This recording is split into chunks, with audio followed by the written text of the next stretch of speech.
Good morning, good afternoon, and good evening, everyone, and welcome to Marketing Momentum, Build Predictable Systems That Scale. My name is Allison Verardi, and I am from the Nasdaq Entrepreneurial Center. For those who may be new to us, the Nasdaq Center is a nonprofit dedicated to helping entrepreneurs across the knowledge, mentorship, and resources they need to start and grow successful businesses.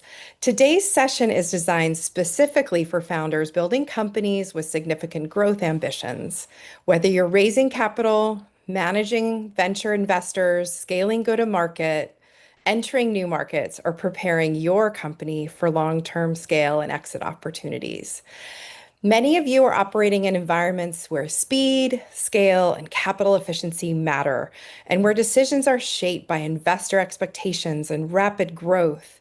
This programming is intentionally built for founders navigating that kind of trajectory. Before we dive in, I'm going to launch a few quick polls so we can get a sense of where everyone is in their journey today. We use this feedback to help shape the programs and resources we provide for this global community of entrepreneurs. While you're answering, feel free to drop in the chat where you're joining from today. We always love seeing the range of places founders are dialing in from. We'll also have live Q&A at the end of the session, so please feel free to submit questions anytime using the Q&A feature. And while the poll is running, I'd like to briefly recognize the partners who make these programs possible. The work we do at the Nasdaq Center is supported by organizations including Nasdaq, Wells Fargo, JP Morgan Chase, KPMG, Walmart, the Asia Innovation Hub, Wilson Sonsini, the Narrate Foundation, KKR, BPM, and Blend 360. Their support helps us expand access to resources and knowledge for entrepreneurs everywhere, and we're so grateful for their partnership. So just a couple more minutes with the polls. And then, without any further delay, please join me in giving a warm welcome to our special guest, Kristina Bartold, co-founder of the Social Snippet. And Kristina, would you like to just give us a short intro on your background and give our listeners a sense of your background would be great. Thank you. Yeah, absolutely. Well, first, I just want to say I'm so honored to be here. And I know as a busy founder myself, every time that I take time to learn, I'm always expanded, but I always know it's a grind away from my business. So I'm just so grateful that you made this a priority. I'm Christina. I'm the co-founder of the Social Snippet. We are a marketing agency and we work closely with 85 businesses all around the world to help them grow community online. But I've worked with and coached probably close to 1,000 different business owners and founders. So I'm so excited today to chat all things marketing, systems, and really trying to figure out hone in where to hone in and to be able to grow your business. Well, thank you. Let's get started. So, the first question, many founders are doing a lot of marketing, but still struggle to generate consistent results. As founders experiment with different marketing tactics and channels, what are some of the foundational steps needed to bring those efforts together into a cohesive, repeatable marketing system that consistently drives results? Yeah. I see this time and time again because often we're trying all the things, right? As busy founders, we connect with a founder and they say, "Oh, I'm killing it on TikTok." And so we try TikTok or, "Oh, I'm doing so well on Instagram. I'm seeing great results on my ad spend on Google," like whatever that looks like. And we're always keen to try new things. And while that's awesome and such a great quality of being a founder, often it becomes kind of untrackable, right? Because we're doing so many things at the same time. That's why I think every business should have some type of marketing plan. And it should be a bit of a step-by-step progression rather than going all in on everything at the same time. It can be, again, it can feel so fun to try new things and do lots of things, but then we're not able to see where the return on our investment's coming from, whether that be financially or with time or whatever that looks like. So for me, what I think is really important is just ensuring that there is a really good system in place. And so what that could look like is whether that's something you outsource to someone else or if it's something that you do yourself, it's knowing, hey, I'm going to show up on these platforms 3 times a week and I'm going to do one email and I'm going to wait to see for a reasonable amount of time what kind of results I get before I, move the needle or I switch up. I really think that that's such a powerful move when we're marketing is really just seeing things kind of come to light and actually be able to see the fruits of our labor a bit. But you can use lots of tools for this, whether that be like a scheduling tool or using AI to help you with even just like the organizing of your content. But I just think it's really important to give some of these things some time and really do things kind of step by step. I love that. And I wanted to ask you about consistency. Why Yeah. is that so important? Yeah. So we're seeing more and more with marketing, and I'm sure folks in the chat could agree that you actually need to see things more than one time before we purchase, right? So the number used to be 7. Now I'm hearing it as a little bit more like 70, where people need to see things because of how much content there is. But now we're competing with so many more businesses. We have it feels like every market we talk about is saturated. And because of that, and because we need to see things more and more, being really consistent is that thing that helps differentiate you, right? Like if people see you over and over again, I always say to my clients, there are people out there that unfortunately aren't even maybe even that good at what they do, but because they are so consistent and you see them all the time, it creates that know, like, and trust, and that trust in particular to make a purchase. So when we show up consistently, we're also really investing in our audience and investing in our community so that they know that we're good at what we do and we show up that way. Thank you so much. We're going to get back to more of like what's the foundational structure. But I Yeah. wanted just to ask you, because I know so many founders struggle with this. How do people get over that sort of that internal resistance that they have for to keep showing up, and they don't want to overwhelm people, but Yeah. how do they get over that hump of just showing up more and more consistently? Yeah, it's such a good question because especially as founders and like business owners, it feels like that's the last thing on our mind, right? Like is like I'm gonna show up on my Instagram stories. I'm gonna show up on do a LinkedIn live. Like it just feels like so low on the totem pole of things we should be doing. But again, I really think like a lot of that work is some mindset work around it is our responsibility to sell our business. It's our responsibility to go out there and really changing our mindset as us showing up as like of service to others. People want to buy it is whatever it is that we're doing, and so by us showing up over and over again, we're actually showing them, oh hey, like this is something that you want to purchase, and we're doing them a service. But it takes mindset work, and I think one of the mistakes people make, it's like the gym where I use a lot of little fitness analogies, but they'll say your first thing shouldn't be a marathon, right? If you were like, I've never worked out before, I'm now going to do a marathon. That would probably not be, it would be frowned upon. It's the same thing with social. If you're not posting consistently and you don't have a good routine and you don't have a community online, choosing every single platform and saying you're going to post every single day, it's a recipe for disaster. So choosing one platform you actually kind of like showing up on and choosing to show up 3 times a week, maybe one story a day, like super simple. That's kind of the key to like building that muscle. Because even for me, when I was showing up, it was okay, I'll start on Instagram and then I started on LinkedIn. And then now I do a bit of threads, but I didn't start all the platforms at once. And I also know which platforms aren't for me. And I think that's really important as well, is like if you don't like a platform or your audience or ideal client isn't there, it's probably not worth the time. Thank you so much. That is so helpful. And someone in the chat's just asking, like, how do you, I know this is what you do Yeah. 24/7, but Yeah. how do you, she's interested in, what's the source of knowing that you have to see something at least 70 times now? Like, what market research does Yeah. that from? I can definitely find a source and I can send it over to you, Allison. But it's Okay, something, great. Thank you. yeah, it's something that comes up often. Is it's always changing in terms of the way that it used to only be 7, and everyone used that number 7, and then it's grown since then. But it's not 70 of the same pieces of information. So it's really that repetition of like seeing something so many times that it triggers you to make a purchase. Yeah, and different angles of Hmm. content from the same person. So back to this whole idea of creating this foundation. So when building a repeatable marketing engine from scratch, Where should founders start? What foundational pieces need to be in place before they begin adding new channels, campaigns, or tools? This is like a huge packed question, so we can just unpack it one step at a time.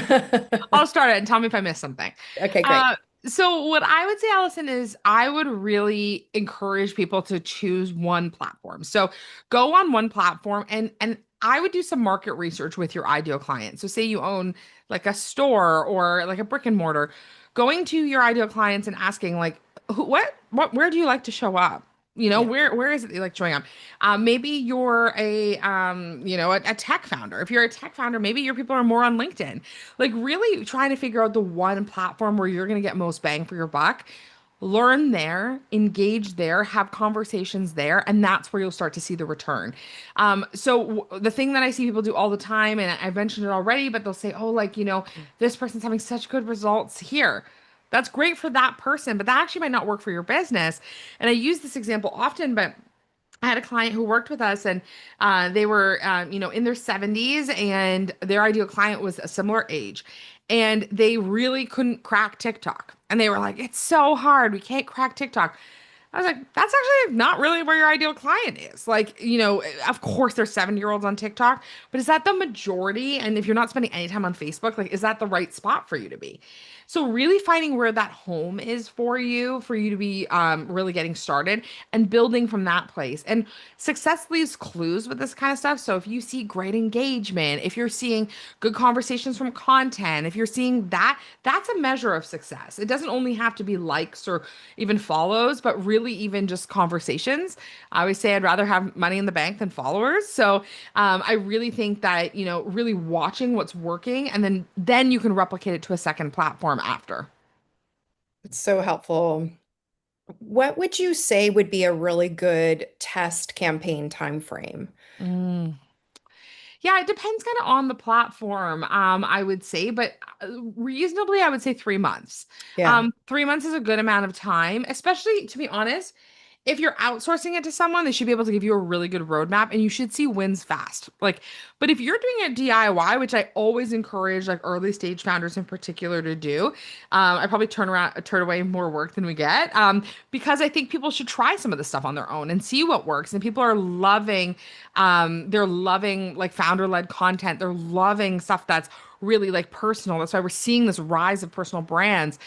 So I would say 3 months is great. And ask for feedback often, right? Like ask people you know in your network who have a better social following than you or who are doing it. Like use that community because it's really important because sometimes I'll see people and they're like, well, I've been doing this for 2 years. I'm posting 7 times a week.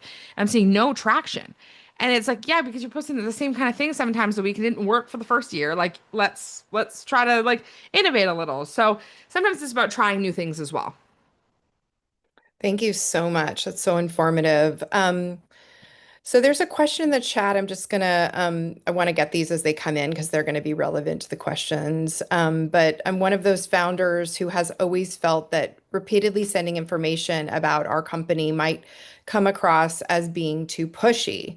But after listening to you, I'm realizing that consistent follow-up and staying in front of people is actually part of how marketing works today. It's definitely a mindset shift for me. So I that's love really that. amazing that what you're saying is resonating. So thank you. And it can be so challenging to feel like that, guys. Like I know that myself, that even sometimes even like I'm a marketer and I'm like, oh, one too many emails. Like I don't want to be annoying.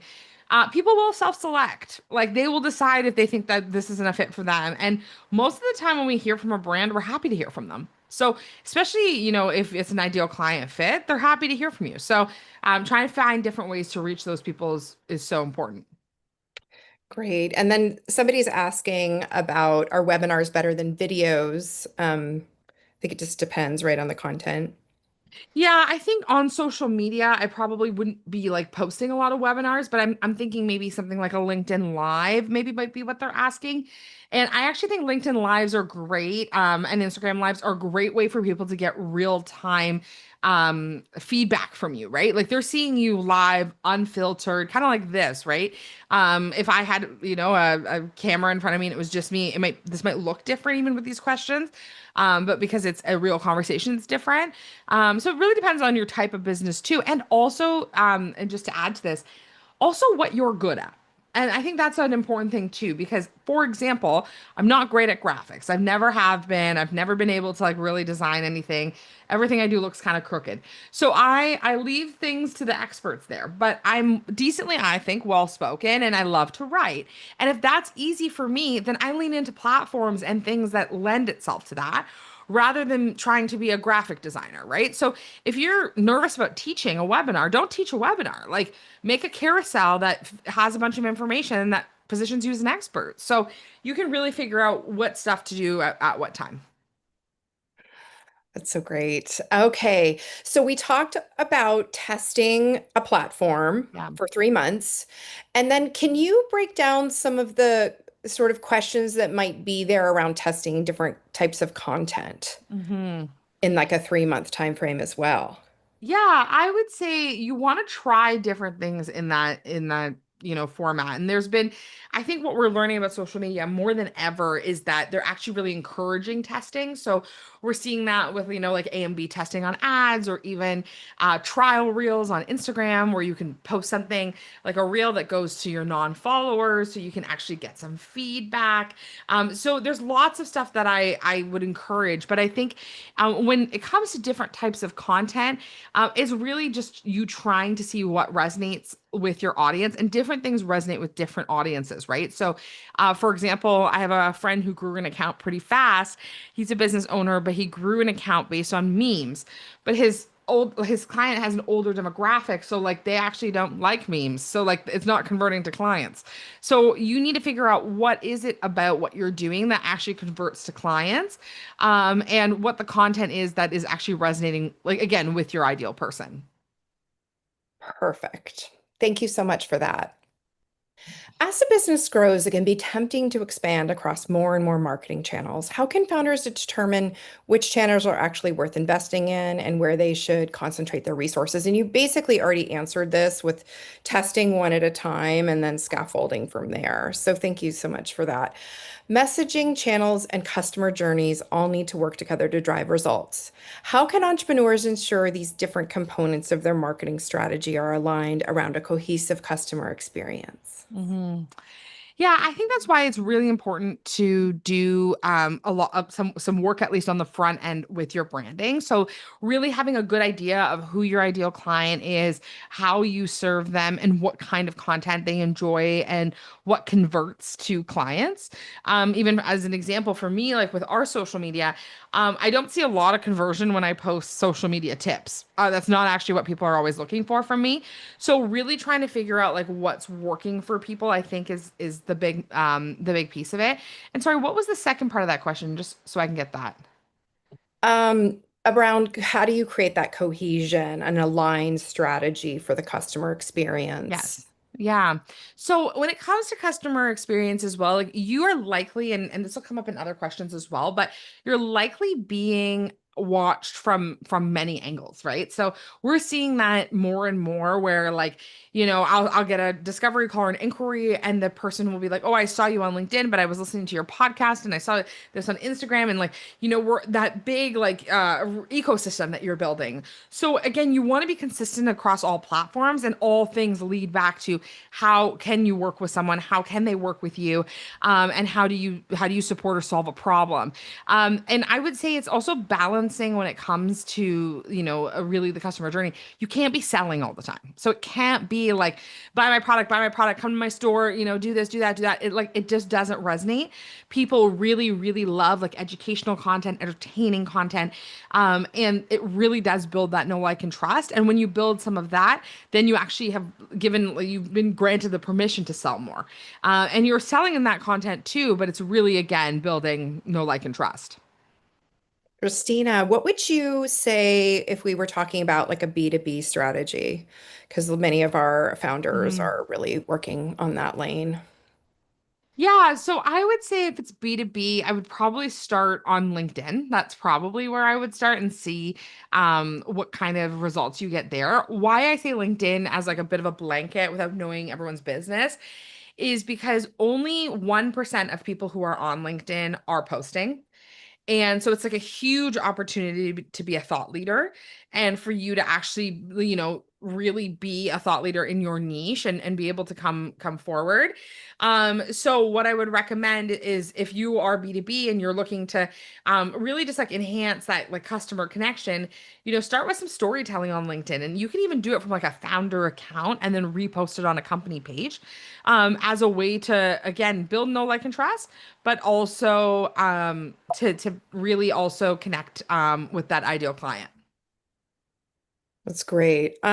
Somebody is asking, they're an early stage founder. They don't know where their core customer is and what platform they're hanging out on.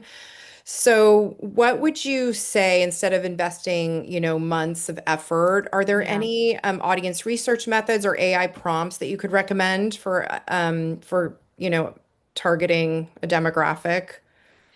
Yeah, so you can definitely use like a Claude or a chat and GPT and ask like, this is my ideal client and really even give it like a persona. I know a lot of times it's a little business 101, like, but like, coming up with a persona for your ideal client, like you can even name them, say what they like to do, their activities, because you should have an idea of who your ideal client is, even if you don't know what platform they're on.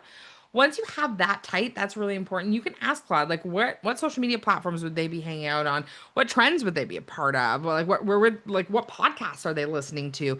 And that can help. And then the other thing I would say, like, there's almost like, and this is the marketer in me, but like, you almost can't beat just talking to your customers too. So once you get some customers, asking them, like, where do you hang out? I always ask every lead I get, where did you find us? Always. And often it's not where I think. Like it's not what I expect. I'll think, "Oh, I did this and it led to this." No, it's usually a little bit more random than that. So I would say, yeah, you can definitely use some AI, but make sure you have a really tight first customer.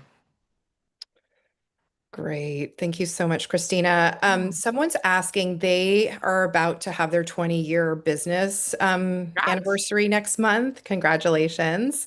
And they're wondering if how they should really honor that, anniversary. Should they turn that into a 2 to 3 month marketing campaign? Yeah, I think you could use it in lots of ways. Like you could get really creative. I think the hard part is with something like that, I think you could do lots of things. Like you could interview your employees and ask them like, you could do 20 reasons why you love working here. Like there's so many things that you could do. The only thing is that it's a huge deal. Like entrepreneur, like even think of the stats on entrepreneurs, like that's incredible. But your audience might get bored of it. So I would say 2 to 3 months is probably a bit long. Like I would maybe do a week or two and then do like one huge like banger post on the day of. But yeah, I would really just like make sure that it doesn't take away from the opportunity and the experience because you're kind of dragging it out. But yeah, again, because it's such a huge accomplishment that I totally understand, you're like, I want to maximize this. So helpful. So this is a question that's really about lead generation and kind of goes into sales. How can our founders design marketing systems that attract the right customers and consistently move them toward conversion? Yeah. So one of the things that everyone needs to be thinking about is their funnel, right? So especially like from a digital perspective, it's like often when you are posting on social or you're posting on, you're doing LinkedIn, you're doing anything, and you're not seeing conversion, there's like a link broken somewhere. Like it's not, and not, I don't mean an actual link, but like there's a link broken in your funnel. So maybe your content's not leading people to your website. Maybe if you have a freebie or an opt-in or like a lead magnet, it's not actually something that would be helpful for the people who are looking.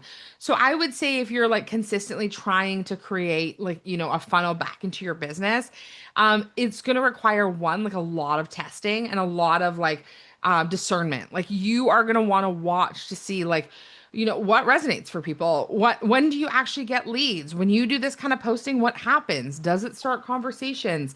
If it starts conversations, how far did these conversations get?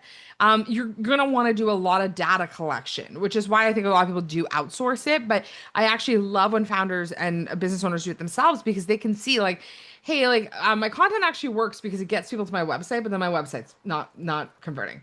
Or I get people on my email list. I have 1,000 people on my email list, but I've never emailed them. Right. So you want to figure out like it's not just enough for you to be posting on social and be like, oh, I hope I get $1 million from this Instagram post. And if you do, I love this for you. But that's not the typical experience that I've seen. So it's really important for you to really think about like the full funnel and what it is that like, people are needing at every stage and where you're losing people and really auditing that. So, moving ahead, founders often struggle to understand what's actually driving a customer to convert when they interact with their business across multiple touch points. How should our founders think about attributing and identifying which marketing activities are truly influencing growth?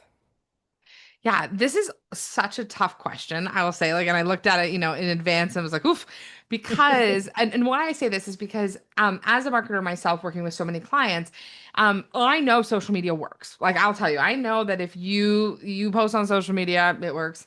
I know that if you consistently podcast, it works. I know all of these things, and I often know that there's like a big ecosystem involved in it as well. And so sometimes you can't actually attribute it only to one action, and it's something small that like totally pushes it over the edge. So again, it's really about that data collection and really looking like, okay, are people converting? Are people converting from this? Are people converting from that? When I post, do I get engagement? Are people in my DMs? Are people emailing me? When I send out a newsletter, do people email back? Like it's and then really tracking that return from that because again it's so hard because often people use and I did a coaching call with someone today where they said I had a reel and it did really well and I said what do you mean and she said oh, I got 20,000 views. I'm like that is really well. I'm like did you get any new followers? She said no. And I said that didn't do that well then, right? Because what is your goal ultimately? And if your goal ultimately is return on your investment of time, and you're going to want to grow your following. You're going to want to grow your email list. These are the important metrics. So I think it's really about you figuring out what the metrics are in your business that are successful. For me, it's typically return on investment. I like to see, okay, do I get leads from Instagram? Do I get leads from LinkedIn? What does that look like? Um, and that's usually where I start. Thank you. And then this founder is saying that they have a very relationship-based business. Where have you found when you've consulted with companies that are relationship-based, what are some successful lead magnets that they can use? Because the sort of standard one isn't working for them. Yeah, so I would say different things and Courtney, I'm not sure what kind of business you have. But I would say like most businesses are relationship businesses, and that's the truth of it. And so I bet that everyone can find a piece of value that they could give for free in some kind of PDF format. So even I'm thinking about I have a client who's like a wealth advisor, and it was just like a few tips that she could give. And obviously that's a very regulated industry, or like a health a practitioner, also a very regulated industry. So, and very personalized, right? So you can get kind of creative. But what I would focus on, if you feel like, you can't do a lead magnet, you don't know what would be the thing that would convert, I would focus on growing your email list and really providing a high value email. So having an email that's like, okay, I'm going to send this email to my email list. It's going to be great. And I'm going to really show up there and I'm going to nurture my relationships there. And if, like, for example, maybe you do like a highlight of a partner a month kind of thing, where you can partner, or you can highlight some of your partners. Like if you're like, oh, I'm going to give you an update on the things I'm doing. I'm going to update you on events I'm going to, like things like that, that all can make a difference too. Thank you. Okay, data is essential for building predictable marketing systems, but founders can easily become overwhelmed by the number of metrics available to them. What indicators should entrepreneurs prioritize to understand whether their marketing engine is actually working? And you kind of spoke to this that, did you get more followers from a Yeah. reel that went viral? That's a measurement that you like to look at. So maybe just expanding on interpreting the data that's available in the reporting on the platforms. Yeah, so I would say it's this one's a tough one. Like all questions are tough, but like I think this one's tough because in a lot of ways when we're looking at metrics, they just mean different things to different people. And so for me, some of the things I look at, like when I'm looking at an Instagram account, I'm looking at store. story views, I'm looking at engagement, I'm looking at shares, I'm looking at did it start conversations, I'm looking at did I see something that was like, provocative a little that got someone to talk to me about something? Did I say something that got people in my email list? So all of these things I think can be metrics that you use on LinkedIn. It's impressions. For me, at the end of the day, it's looking at posting on social and in a 3 month increment or period saying, oh, which leads came from social? Like, where did people come from that actually connected with me? Oh, I have had 100 extra email subscribers. I've been posting more on social. I noticed that. Right. So I think that's the piece, but you're gonna have to find your own metrics that make the most sense for your business. But it can't be like I think people get really obsessed with followers. Like they're like, oh, I need to grow my following. I know people who have less than 1,000 followers that have seven-figure businesses, and that doesn't mean anything necessarily, but what it can mean is just like you're seeing success in your content. So I think it's really just about figuring out what the metrics are for your business. And over time, those will change. So helpful. Marketing experimentation is critical for growth, but constantly changing tactics can make it difficult to build consistency. How can founders balance testing new approaches with giving existing strategies enough time to generate meaningful data and results? Yeah, and honestly, this is it's good because a lot of the time we have so many new trends that are coming out. Things are moving so fast on social. And I think they move faster on some platforms than others. Like I think TikTok and Instagram move a little faster than LinkedIn does. And then there's other social platforms as well, of course. But I would say again that 3 month mark is a great opportunity for you to be doing it. And like really, I always say like create some staple content that goes from week to week that is more like standard. That might be a carousel. That might be something that is a little bit more automated for you. And then every week, try something a little risky. Like try something that comes up that might test some boundaries for you, or isn't something you've tried before, or is a trend that's very popular right now, and maybe that will hit with your audience. So it's difficult because a lot of the times, people will feel like they're overwhelmed by social media, right? Like there's just so many things that they could be doing. And, should I be posting on LinkedIn? Should I be on Instagram? Should I be on Facebook? Like, what's the thing? Find your low hanging fruit. And then I think testing one or two things out a week to see if there's any movement. I think that's the best thing you can do. Thank you, Christina. So, um, in the chat, we have what social media do you find most effective for marketing financial products, considering regulation, level of needs, and suitability? Yeah, this is something that we come across all the time because we work with a lot of healthcare practitioners. So it's like they're super regulated, especially I'm Canadian. So like very, very regulated. And so what I would say is I would actually focus on more of the founder storytelling rather than focusing on the outcome. So if say, for example, you're a financial advisor or something like that, and you can't like talk about client results, and you're not able to talk about any regulations or anything like that. Really just talking about yourself, why you're passionate about what you do, ways that you help people, the experience people have, things that are way less focused on outcome and maybe focused on the journey, because ultimately people buy from people. So sometimes even I think about my own financial advisor, like I don't really think too much about what he's doing. I know lots about him, and that's why I chose him. And so for you, like it's really thinking about like what social media that you can share that story on. But I do find LinkedIn, especially if you guys have a like higher earner ideal client, LinkedIn's a great place to be because that's where decision makers are. So we'll see like, again, only 1% of people are posting on LinkedIn. So you posting likely will get in front of some of these people. And LinkedIn has a way longer shelf life of content than any other platform. So even right now, I have a post that's doing really well that's like 3 months old. So like it lasts a little longer. So I would say I'd try to find the one that feels like you can really just start to kind of lean into your own story. Great. So, as customer acquisition begins to accelerate, what are some of the earliest signs that a company's existing marketing systems won't be able to support its next stage of growth? Yeah, so I would say if you're not seeing results, especially because a lot of the times, you start to see a little bit of results and then they stall, that might not be, yeah, that might not be an indicator that anything's wrong and you might just need to test something new.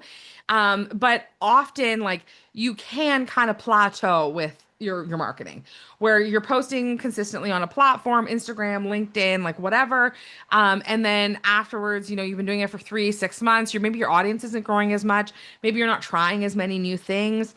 And then you need to figure out what's next. And that's usually when I think there's usually an up level for either another platform to try ads, to try something like that. But you start to see it, I think, when your leads slow down. Of course, there's like seasons where leads normally slow down, I would say, with social. You see that a lot, and like depending on your type of business around, Christmas time in the summer, like things can get kind of slow depending on your industry, especially on social. But what I would just focus on is really just seeing like, is it propelling you to the next stage? If you don't feel like it's going to propel you to the next stage and it's going to be like like like a difficult kind of thing, or you're not it's not moving the needle for you, well then that's where you do an audit of what's working and what's not working, and then maybe try a different platform.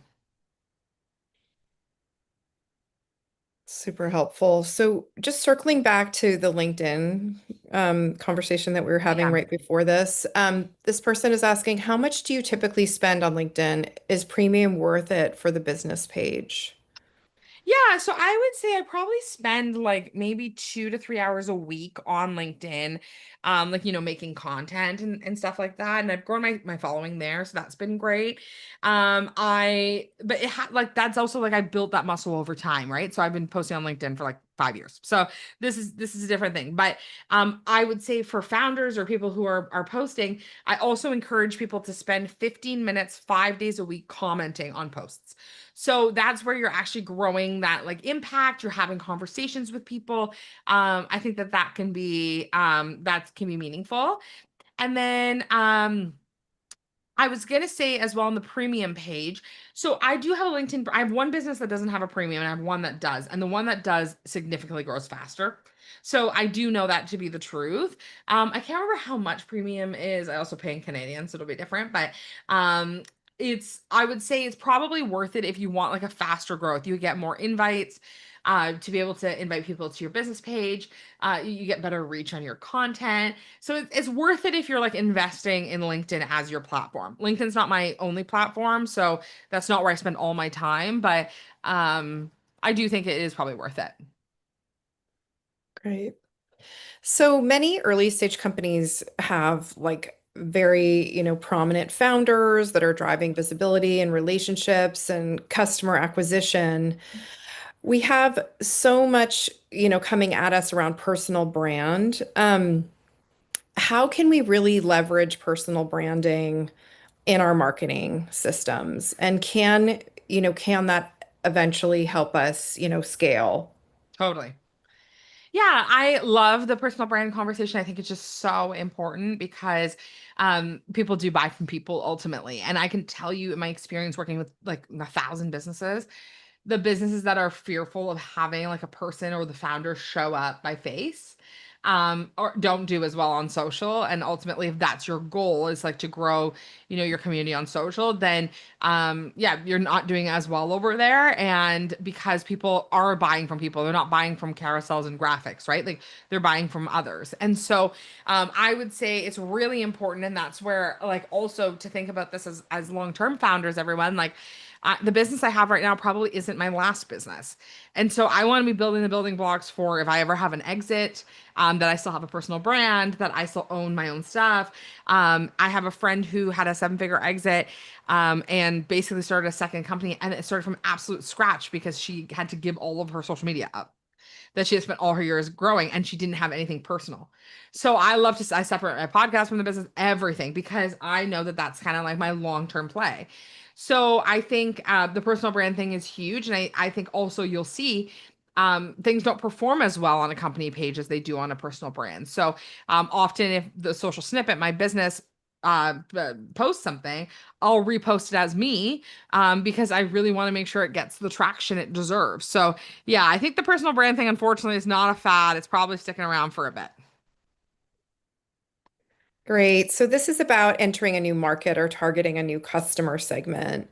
How can founders determine what can be templatized from their existing marketing engine and what should be, what needs to be adapted? Mm. Yeah, so I think again, if you're going after a new like segment or a new like vertical client, it's actually more about them than it is about your content, right? So it's really, I think, focusing on what they need rather than what you're already doing and how you can adapt. So why I say that, and it's probably not what you're looking for because you're probably like anybody listening is probably like, I don't want to do more. But knowing your ideal client is, is probably different than this original client. You want to focus on their needs and then almost do like a Venn diagram of like where it's appropriate for you to use kind of both types of marketing. Yeah, it's a little tough because I do think a lot of the times, we're like, oh, we want a new customer, we're just gonna like move the marketing over there, but we really just like need to be focusing actually on the customer rather than the marketing that we're doing. And I actually see that across platforms too. Like often when people, I think this is low hanging fruit at the beginning. So this is absolutely no like shade if people do this, where it's like, they post on Instagram and then they cross post to LinkedIn and stuff. That's fine. But if you're like actually intentionally marketing on all those platforms, you should be changing your language on LinkedIn to be more professional. Your Instagram should be a little flashier. Like, so I think it's really about figuring out what your ideal client needs and working backwards from that. And then if a founder's marketing is reactive or not consistent, I know you've already talked about some, really implementing foundational pieces, but just maybe helping like the more reactive or inconsistent founder marketing and really thinking about, okay, how do we get more predictable and measurable growth? Mhm. Yeah, so again, analytics I think are going to be key for this for you is like really just seeing like, the results. You're not going to get great results without being consistent, unfortunately, which is like a sad reality of it. But the platforms also do really respond to that consistency and your audience really responds to that consistency. So I think that's really important. But if you're trying to build up your consistency, I think it's about creating those systems for yourself. Whether that be like the first thing I would think of building is like a content calendar. Like that is across like maybe using like a project management platform and building out a content calendar that has everything that you're doing, has everything that like, what's working, what's not working. And at the end, like even getting AI to help you with pulling the analytics from it. And there's also so many tools online, like Later, there's Hey Orca, like there's all of these tools that actually pull all those analytics for you and give you a report every month. So you can actually just look at that and make choices from that spot. So I think that that's an important way to do it. And I think you'll see more predictable, measurable growth with that consistency. I think a lot of the time people aren't consistent with what they're doing, and they're looking for quick results. They're looking for like that fast way of like, making money. I had somebody, a founder, reach out to me today of a makeup brand, and she's like ready to liquidate her assets. And I kind of was like, we're too far to fix this on social media. Like social media is not the thing that is going to fix this. So like there's some other things foundationally we need to work on. And so I really just think it's about building those systems early while you can. Thank you. I just have to ask you because everyone's talking about product marketing on Yeah. TikTok. Can you just speak to that really quickly for our product founders? Yeah, so I know a lot of people are using like, and I would say not a lot of my clients are CPG, but a lot of people are using TikTok Shop and are seeing like a ton of success with it. The other thing that I'm seeing a ton with the clients that we've had a lot of success with is using UGC. And really like focusing on having creators in your demographic be making content. Like you can actually do that in super affordable ways where like a lot of these people are just happy to have product and happy to do it. And you can use that as ads content later. But yeah, I would say TikTok's huge right now. And TikTok's also great if you have a founder story. Like if you're a founder who's willing to show up, talk about your product, talk about the behind the scenes. The issue with TikTok, like on the other side, is that it is something that requires like quite a bit of time. So it's like something you have to show up very consistently, like usually multiple times a day posting, to get that initial traction. A lot of the founders we work with, that doesn't feel worth it to them time wise. But I think the TikTok shop stuff is something that can't be ignored, and definitely worth trying if you're a CPG. All right, I'm going to turn our attention to the Q&A. Shanika is asking, for an early stage founder who is still trying to identify where their core customer actually spends time online, what is the best way to validate the right platform before investing? Oh, you actually already answered this. Okay, thank you so much, Christina. You answered that.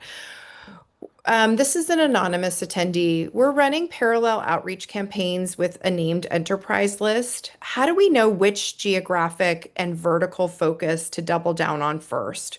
What signals indicate we're spending energy on the wrong markets? Yeah, it's so hard to answer questions like this without like a lot of context. But Yeah. like I'd be happy if someone connected with me. I'd be happy to answer this question in more detail. So feel free to message me on LinkedIn. But what I would say is like really you're looking for that early traction, especially if it's something that you're outsourcing, which is kind of the vibe I'm getting from this question. If it's something that you're outsourcing, you want to work with your outsourcing partner to really understand the traction on it and like what is the 30, 60, 90 goal for it. Because it can be challenging and I'll just tell you this anecdotally, someone who's worked parallel with a lot of agencies, they can keep you on the hook for a long time, like where it's like, oh, like you need 9 months, you need 2 years to do this. So I think really just trying to get those, look for those early signals of success, which to me is usually return on investment, growth in email list, increase like discovery calls, like those types of things, depending on what your business is. Christina, Joel is asking, how do you expand your audience to a new type of customer? The algorithms seem to push for more of the same. Yeah. It depends on the type of your business, but often that there's a few things you can do. Like one is like start engaging with your ideal client more. So you'll start to come up more and more. It'll come up for you. But the other piece as well, if you want to change customers, is sometimes depending on the circumstance, I will tell people to switch accounts. So like starting fresh, not all the time. Again, it totally depends on the context of the business, but a lot of the time, like you have to train the algorithm. So we did this with TikTok. We made a few reels that were like so high quality that were like kind of like to social media managers we didn't realize, and they didn't do well at all. But then and then we did ones that were more for business owners, and those performed, but that was our audience. So you get to train the platforms, and you can do that with keywords as well. So in your captions, putting keywords in there as well will help it. But sometimes it is about restarting your account. Not always, but sometimes. Great. And then Dave is asking, what is the best commenting strategy to build our knowing, liking, and trusting? Yeah, so I would say it's commenting on posts where you feel like you actually have something meaningful to say. So, like, not like, emojis or things like that, but really just like, do you have something of like value to give? And I like 5 words or more per post because, like, people will be like, great job. It's like, that's not that helpful. I'm not going to go follow that person. But if you actually have some like meaningful, like meaty stuff to say, that goes a lot farther. Okay. And then Shanika's asking, what is the minimum marketing infrastructure you believe an early stage founder should have before scaling? Website, email list, CRM, content calendar, analytics, and tracking. And in what order would you build those? Uh, Okay, so I would say I'm trying to remember all of them. I would say I can help you if you need no, no, it. no. So a CRM is your base. So I would say like always have a CRM. That's like you're gonna want that from the beginning. That's a mistake I made in my business is I can't remember anybody I worked with. So it's like, you gotta keep it fresh in there. So I think that's great. I would also, while I'm doing that, have a website and build foundational socials, then build out like a content calendar from there. Once you have a really good website, basically you want to have it so people can get to you so quickly. The other day I did a coaching call with someone who is awesome, but he didn't have a website. He runs like a huge business. And I was like, people don't know where to find you. Like they just like they don't know where to find you. So this needs to be priority, especially with all the AI stuff. Like you want to have like a home base. So then I would build a social media like content calendar. What have I missed so far, Allison? Any of them? Um, you have it. I mean, she said like tracking and analytics, like how to, Yes. you know. which you can't do until you start posting. So I think like that is really like after the content calendar. And also, I just want to say too, don't be too obsessed with the analytics. Like, I know I'm saying like I'm like data, data, data, but also like you're gonna post things and everything's information. Nothing's bad. So if something is posted and it doesn't do well, it's not a criticism of you as a business owner, criticism of your service. It's just information. So just really seeing it like that. Great. So these are some of the questions that were entered in when people registered. How to best use AI to create marketing content and set automatic marketing calendar posts for social media. What is the best use of that? I don't know if I have a kind of a mixed perspective on this because I just think like what differentiates us right now is our voice. And so people are able to tell AI like more and more all the time. And so I would say like I use it for brainstorming, and that is what I use it for. And that feels like good for me. So I don't have it write captions. I don't have it do anything like that. So but I know there's people who do, and they're really happy with that setup. So, um, yeah, can you use it like for sure, and you can have it integrated into your ClickUp, and you like lots of these things. Um, but yeah,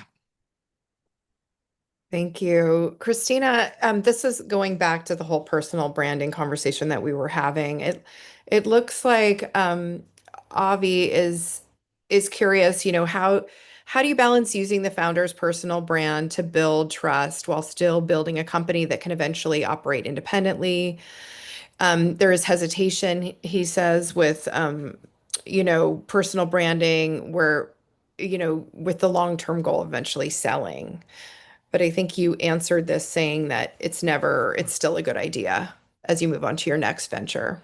honestly, I actually think that that's like the best idea. You know what I mean? Like if you have a long-term goal of selling, the best thing you could possibly do is build your personal brand at the same time. So that is really what I would recommend is do it. And often I think people don't see it. I think before it used to be seen as like competitive for your brand, like, oh, like you're building more than one thing at the same time. Now it feels almost non-negotiable. And that like that founders are also building out their own brands.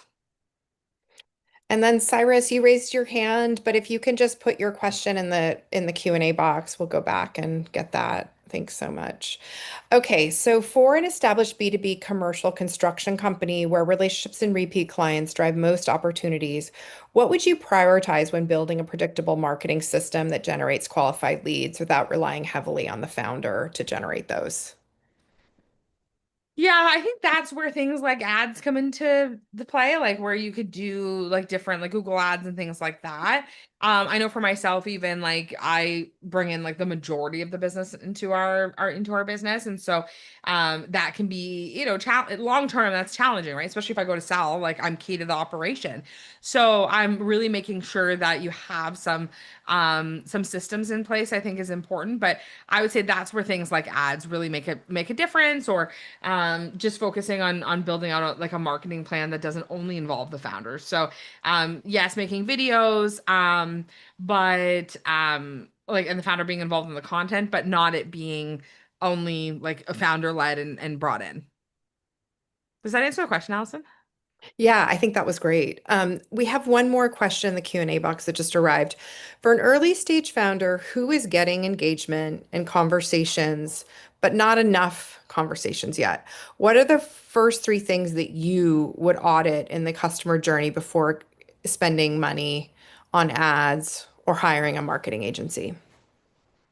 Yeah, I would see like what it is that starts conversation and how you can boost that. So if you're seeing like okay, I'm getting like a lot of conversion or conversations when this happens, let's 10x that rather than like trying a whole bunch of different things. So that's one. The other things I would probably do is maybe like try a different platform if I don't feel like I'm on the right space. I would maybe try something else. And then maybe I would ask for feedback. I think I would maybe ask for feedback from people who are like, business friends or in my niche, and maybe ask like, when you look at my content, like what do you see? What feedback would you give? Because sometimes like we're just so in our own business that we can't even come up for air, right? We're just like down there digging. And so having those people who can tell you like, hey, you actually like need to do this, or this wasn't clear. Like today, this man with the website, like he had no idea. He thought that he needed a website, and I was like, you have 50,000 followers on Instagram. How has this never come up? But we're just so all in our own things, right? And so I think having some of those conversations is important. So if a founder doesn't have a lot of capital for Mhm. ads, Yeah. what are really good ways to scale your marketing efforts without having to spend? Yeah. You're spending either way, money or time. So it's like if you Mm. want to like scale your marketing, what you'll have to pour without capital, what you're pouring in is time. So it's posting more, it's engaging more, it's responding to more DMs, it's maybe doing cold outreach. It's like some of those things are going to be taking up your time rather than other business generating activities, which is fine.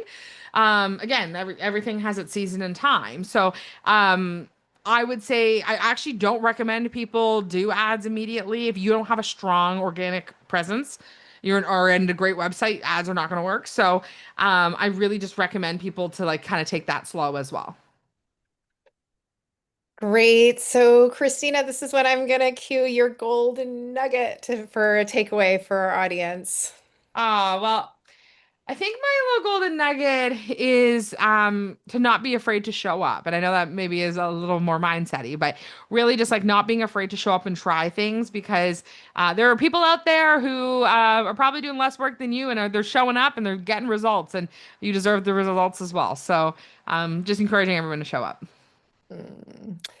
Kristina Bartold, thank you so much for My taking the pleasure. time to speak to the community today and share your insights. My pleasure. It Thank you was so much such for a having me. Yeah, it was such a great overview. And on behalf of the Nasdaq Entrepreneurial Center and everyone in attendance today, we sincerely thank you for joining us. My pleasure. Thank you.